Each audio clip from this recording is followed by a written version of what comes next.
PSI નું provisional merit list એટલે કે પ્રોવિઝનલ રિઝલ્ટ છે આવી ગયું છે. 2023-24માં પીએસઆઈ ની જે એક્ઝામ લેવાની હતી એનું કામ ચાલુ એટલે કે પ્રોવિઝનલ રિઝલ્ટ બહાર પાડવામાં આવેલું છે, જેમાં કટ ઓફ એટલે કેટેગરી વાઇઝ કટ ઓફ આપેલા છે. એ તમારે આખી પીડીએફ રીડ કરવી હોય તો મારી ટેલિગ્રામ ચેનલમાં આપેલી છે, ત્યાંથી એક વખત કટ ઓફ માર્ક છે કેટેગરી વાઇઝ એ રીડ કરી લેજો.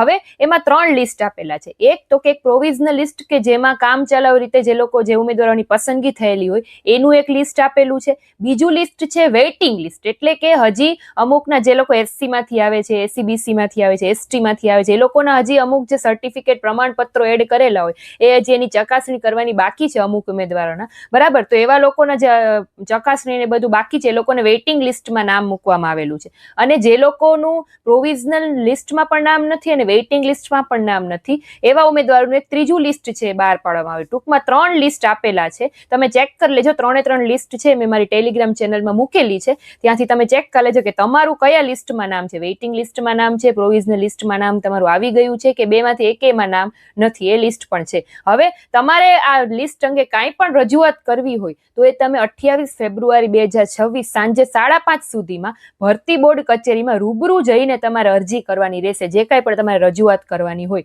28 ફેબ્રુઆરી સાંજે 5:30 પછી તમારી એકેય અરજી છે એ માન્ય ગણવામાં આવશે નહીં, એટલે એ ખાસ ધ્યાન રાખજો. 3 લિસ્ટ જોવા મારી ટેલિગ્રામ ચેનલ ની લિંક છે તમને પ્રોફાઇલમાં મળી જશે, અથવા તો તમે કમેન્ટ કરજો લિંક એમ, એટલે હું તમને મારા ટેલિગ્રામ ચેનલની લિંક છે ડીએમ કરી દઈશ, બરાબર. તો 3 લિસ્ટ ચેક કરી લ્યો. જે લોકોને રજૂઆત કરવાની છે રૂબરૂ 28 તારીખ સુધીમાં જઈને રૂબરૂ રજૂઆત કરી શકો છો.